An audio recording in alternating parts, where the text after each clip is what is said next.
Have you ever felt kind of in between? You're not exactly sad, but you're definitely not happy either, just heavy, but also somehow light. Well, that uncomfortable stretching feeling is exactly what we're digging into today. The very real ache that comes with personal growth. This right here, it just captures that feeling perfectly, doesn't it? It's a paradox that so many of us feel, but really struggle to put into words. It's that deep down sense that something is shifting inside of you, and, it's not always a gentle process.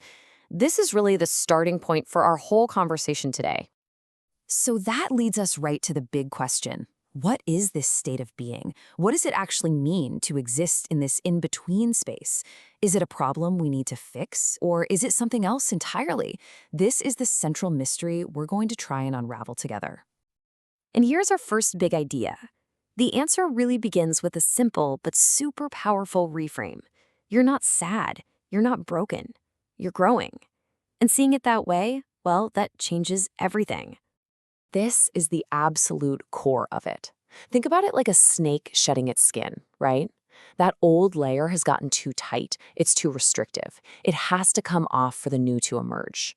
That process of shedding what you've outgrown is exactly what this unraveling feels like. It's totally necessary, but it's almost never comfortable. So where does all this friction come from?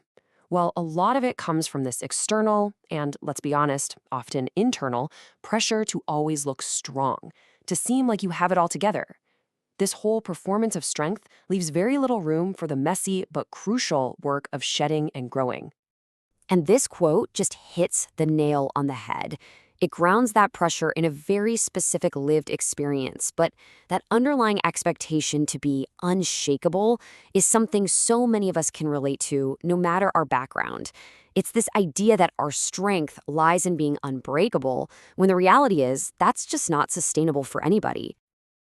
That pressure to be unshakable doesn't just stay out there. We internalize it.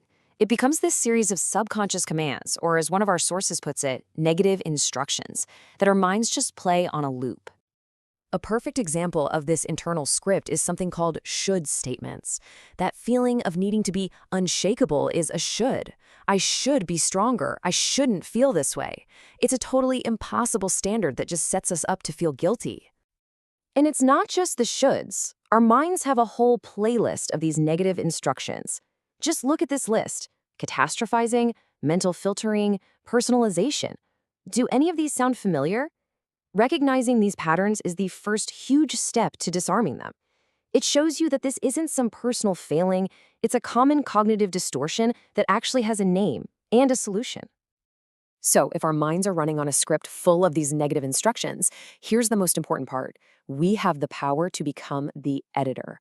This next part is all about the practical, actionable ways we can start rewriting that inner script. Here is a clear framework we can actually use.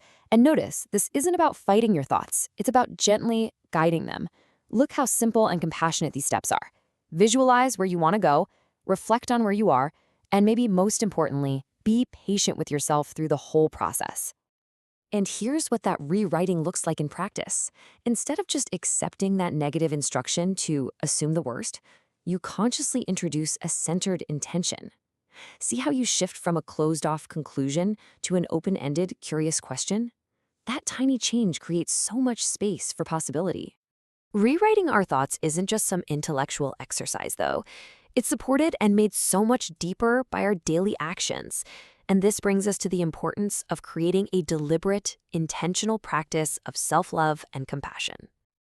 So this means we have to redefine strength. Real strength isn't being unshakable or silent in our struggles. It's the incredible courage to be authentic, to show up exactly as you are, even when you're tired, even when you're unraveling, even when it's messy. That right there is strength. So how do we support that authentic self? By creating sacred spaces and rituals. Look at this toolkit we can build for ourselves. It combines these gentle sensory practices, like lighting candles, with intentional actions like setting daily intentions. It's all about creating moments where you can actually hear yourself think and feel. For many people, as one of our sources really highlights, faith is the ultimate anchor in this practice. This quote shows how defining faith for yourself, in this case centering on Christ, can become the very core of your balance and perspective. It's a really powerful example of surrendering that need to control everything and instead receiving guidance. So let's see how this all comes together. This entire process, redefining that ache, rewriting the inner script, and practicing self-love, it isn't about fixing something that's broken. It's about choosing to bloom. Ultimately, this whole journey leads to a kind of quiet liberation. It's about realizing you don't need anyone else's validation or permission to create joy, to take a nap, to cry, or to just be. You can choose it for yourself, daily, in small, sacred ways. And we end with what might be the most powerful reframe of all. This is the truth that's waiting on the other side of that uncomfortable in-between feeling. The shedding, the aching, the unraveling. It was never about being broken. It was always about the beautiful, necessary process of blooming. And that leaves us with one final question to carry with you. I really want you to take a moment and think about it. What old belief, what old relationship, what old version of yourself are you shedding right now? Because whatever it is not a sign of failure. It's the space being cleared for your own bloom.